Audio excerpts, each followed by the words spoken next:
Haryana police ने हिसार की रहने वाली फेमस यूट्यूबर ज्योति मल्होत्रा को गिरफ्तार कर लिया है। उन पर पाकिस्तानी खुफिया एजेंसी के लिए देश की महत्वपूर्ण सूचनाएं लीक करने का आरोप लगाया गया है। ज्योति मल्होत्रा फेमस यूट्यूबर है जिनके सोशल मीडिया प्लेटफॉर्म में लाखों में सब्सक्राइबर हैं और वे अपने यूट्यूब चैनल ट्रैवल विद जो में ट्रैवलिंग से रिलेटेड वीडियो को अपलोड करती हैं, जिससे उनको पहचान मिली और अपने वीडियो को बनाने के लिए वो भारत के पहले शहरों में विजिट करती थी और इसके बाद वह दूसरे देशों में विजिट करने लगी।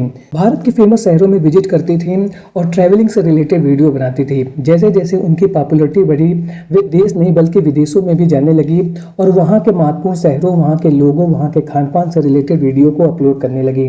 लेकिन इसी बीच में वो पाकिस्तान, बांग्लादेश और दूसरे देशों में गई और जहाँ पर वे उन लोगों के संपर्क में आ गई जो उनके दोस्त तो बन गए, लेकिन उनको ये बात नहीं मालूम था कि ये जो दोस्त हैं वो असल में देश के दुश्मन हैं और वे लोग उसका यूज कर रहे हैं देश की एकता, अखंडता और सुरक्षा को लेकर के, और ये लोग उसका यूज कर रहे हैं अपने फायदे के लिए। हिसार पुलिस ने ज्योति को गिरफ्तार कर लिया है और कोर्ट में पेश कर दिया है और इसके बाद कोर्ट ने ज्योति को 5 दिन की रिमांड के लिए भेज दिया है, जहां पर केंद्रीय एजेंसियां लगातार ज्योति से पूछताछ कर रही हैं और पता लगाने की कोशिश कर रही हैं कि किस किस तरीके की वैल्यूएबल जानकारी उसने लीक कर दी है। अभी ज्योति के ऊपर पाकिस्तानी खुफिया एजेंसी के लिए जासूसी करने का आरोप लगा है। अब ये सब काम उसने अपनी जानकारी में किया है या उससे धोखे से हुआ है, ये आने वाले समय में पता चलेगा जब केंद्रीय एजेंसियां उससे पूछताछ करने के बाद अपनी फाइनल रिपोर्ट कोर्ट में पेश करेंगी। तो आज की वीडियो में हम यह जानेंगे कि फेमस यूट्यूबर ज्योति मल्होत्रा कैसे संपर्क में आ गई पाकिस्तानी खुफिया एजेंसी के और इसके बाद उनके ऊपर देश के खिलाफ जासूसी करने के आरोप लगे। तो पूरी कहानी बहुत इंटरेस्टिंग होने वाली है। यदि वीडियो पसंद आता है तो वीडियो को लाइक और चैनल को सब्सक्राइब जरूर कर लीजिए, क्योंकि ऐसे इंटरेस्टिंग वीडियो मैं आप लोगों के लिए हर रोज लेकर के आता रहता हूँ। कहानी की शुरुआत होती है हरियाणा के हिसार से। ज्योति मल्होत्रा जो कि 33 साल की है और अभी उनकी शादी नहीं हुई है, वे हिसार की अग्रसेल कॉलोनी की रहने वाली हैं। उनके पिता हरीश मल्होत्रा जो पहले बिजली विभाग पे काम करते थे, अब वो रिटायर हो चुके हैं। ज्योति ने ग्रेजुएशन तक पढ़ाई पूरी की है और बीए करने के बाद वो हिसार से दिल्ली शिफ्ट हो गई थी और वहाँ पर रह करके वो एक प्राइवेट कंपनी में नौकरी कर रही थी। नौकरी से उनको अच्छा खासा पैसा मिल रहा था, उनका जो घर परिवार था वो आराम से चल रहा था। 2021 में कोरोना काल के समय ज्योति की नौकरी चली गई थी और जब ज्योति की नौकरी चली जाती है तो वहाँ पर उसको दिल्ली में रहने के लिए कुछ भी सही जगह नहीं मिल रही थी और उसका इनकम का सोर्स भी खत्म हो गया था। तो इसके बाद ज्योति दिल्ली से वापस हिसार आ जाती है और यहाँ पर आने के बाद वो सोशल मीडिया प्लेटफॉर्म में काम करना शुरू करती है। उसने सबसे पहले एक यूट्यूब चैनल बनाया और उसमें ट्रैवलिंग से रिलेटेड वीडियो को वो अपलोड करने लगी थी। धीरे धीरे उसको पॉपुलैरिटी मिल रही थी और उसके जो वीडियोस थे उसमें धीरे धीरे अच्छे व्यू आ रहे थे। पहले वो देश के अंदर के जितने भी महत्वपूर्ण शहर हैं वहाँ पर घूमती थी, वहाँ से लोगों से मिलती थी, उनका खान पान, पहनावा, संस्कृति, इसके बारे में लोगों को बताती थी और उसके वीडियो को लोग बहुत पसंद करते थे। सब्सक्राइबर भी बढ़ रहे थे और व्यूज़ भी आ रहे थे। धीरे धीरे जो ज्योति की पॉपुलैरिटी थी वो सोशल मीडिया प्लेटफॉर्म में लगातार बढ़ती जा रही थी। जैसे ज्योति की सोशल मीडिया प्लेटफॉर्म में पॉपुलैरिटी बढ़ी, उसने अब यह सोचा कि देश में तो अब हो गया है, अब चलो फॉरेन कंट्री चलते हैं, वहाँ पर घूमे फिरेंगे और वहाँ के भी जितने महत्वपूर्ण शहर हैं वहाँ के लोगों के बारे में, उनकी संस्कृति, खान पान, उससे रिलेटेड वीडियो बनाएंगे। इसीलिए 2018 में ज्योति ने पासपोर्ट के लिए अप्लाई किया था और अक्टूबर 2018 को उसका पासपोर्ट बन भी गया था, जिसकी वैलिडिटी अक्टूबर 2028 तक थी। और पासपोर्ट बनने के बाद में ज्योति ने पाकिस्तान, बांग्लादेश, चाइना जैसे देशों में यात्रा की और उनके जितने भी महत्वपूर्ण शहर थे वहाँ के लोगों के बारे में, उनका खान पान, संस्कृति से रिलेटेड वीडियोस को बनाए और उनको अपने यूट्यूब चैनल ट्रैवल विद जो में अपलोड किया। इससे भी उसकी और ज़्यादा पॉपुलैरिटी बढ़ी और धीरे धीरे उसके यूट्यूब में 3.5 लाख से ज़्यादा फॉलोअर्स हो गए। साथ ही साथ फेसबुक और इंस्टाग्राम में भी उसके लाखों फॉलोअर थे। अब हम यह कह सकते हैं कि अब ज्योति एक अच्छी फेमस सोशल मीडिया इन्फ्लुएंसर बन चुकी थी, जिसको देश में नहीं बल्कि विदेश में भी लोग जानते थे और उसकी पहचान लगातार बन रही थी। यात्रा से जुड़े वीडियो को बनाने के लिए ज्योति ने पाकिस्तान की भी यात्रा की थी और यही चल के उसके लिए आगे प्रॉब्लम खड़ी करने वाला था। 2023 में ज्योति पहली बार पाकिस्तान गई थी और पाकिस्तान जाने के लिए वो सबसे पहले भारत में जो पाकिस्तान का हाई कमीशन है वहाँ पर वीज़ा के लिए गई थी और वहाँ पर उसकी मुलाकात होती है दानिश से, जो कि पाकिस्तानी हाई कमीशन में काम करता था। दानिश की ज्योति से दोस्ती हो जाती है और दानिश ज्योति का पासपोर्ट बनवा देता है और इसके बाद वह पाकिस्तान घूमने चली जाती है।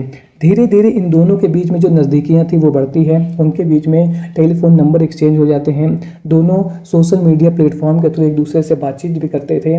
और इसी बीच में दानिश ज्योति की कुछ अन्य लोगों से भी मुलाकात कराता है। अब इस बात की तो जानकारी नहीं है कि ये सब मालूम था ज्योति को कि भी दानिश जिन जिन लोगों से उसकी मुलाकात करा रहा है वो भारत विरोधी कार्य करते रहते हैं, यानी कि वो लोग ज्योति का आने वाले समय में यूज़ करने वाले थे। ज्योति को मालूम था कि नहीं था, ये तो आने वाले समय में ही पता चलेगा।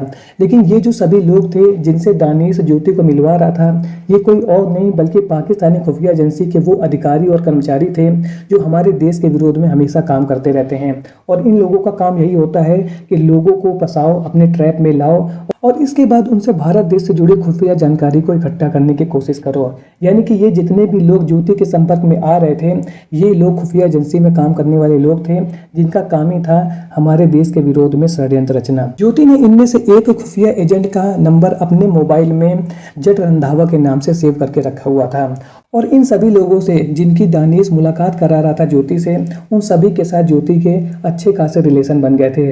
और इनमें से एक अधिकारी के साथ ज्योति के इतने ज़्यादा खास रिलेशन थे जिनके साथ वो इंडोनेशिया के बाली भी घूमने गई थी। यानी कि पाकिस्तान इंटेलिजेंस एजेंसी के एक ऑफिसर के साथ ज्योति इंडोनेशिया के बाली में घूमने गई थी। अब आप यहाँ से समझ सकते हैं कि ज्योति के इन लोगों के साथ कितने गहरे संबंध और दोस्ती हो रखी थी। ये सभी लोग ऐसे थे कि जब भी ज्योति पाकिस्तान घूमने जाती थी तो उसके रहने खाने का, घूमने का, इन सभी की व्यवस्था ये लोग करते थे। और ज्योति पाकिस्तान के शहरों में, रावलपिंडी में और लाहौर में इस तरीके से घूमती थी जैसे वो कोई लोकल हो, इस तरीके से वहाँ घूमती थी। ऐसे कोई नॉर्मल आदमी जो भारत का है जब भी पाकिस्तान में घूमने जाता है तो उसका ये लोग सर्विलांस करते हैं, उसके ऊपर पूरी निगरानी रखते हैं कि भैया ये कहाँ जा रहा है, क्या कर रहा है, क्या नहीं कर रहा है। लेकिन ज्योति ऐसे पाकिस्तान में घूमती थी जैसे वो वहीं की रहने वाली हो, वहीं की लोकल हो। और इस सब के पीछे का कारण यही था कि ये जो लोग थे जो ज्योति से जिनकी दोस्ती हो रखी थी, ये लोग ये सब व्यवस्था करते थे। और इसी वजह से ज्योति आराम से पाकिस्तान जाती थी, बिना किसी डर के घूमती फिरती थी। और जब उसका विजिट पूरा हो जाता था तो वो भारत देश वापस आ जाती थी। पाकिस्तानी हाई कमीशन में काम करने वाला दानिश लगातार भारतीय खुफिया एजेंसियों के रडार पर था और वो लोग इस बात पर लगातार गौर कर रहे थे कि ये जो बंदा है वो हमारे देश के खिलाफ काम कर रहा है। और जब भारत की खुफिया एजेंसी को इस बात का पुख्ते सबूत मिल जाते हैं कि ये बंदा हमारे देश के खिलाफ काम कर रहा है तो उसको वो जासूसी करने के आरोप में देश को इमीडिएट छोड़ने के लिए, यानी कि भारत को इमीडिएट छोड़ करके चले जाने का आदेश दे देती हैं। और इसके कुछ दिन के बाद ही ज्योति को भी गिरफ्तार कर लिया जाता है।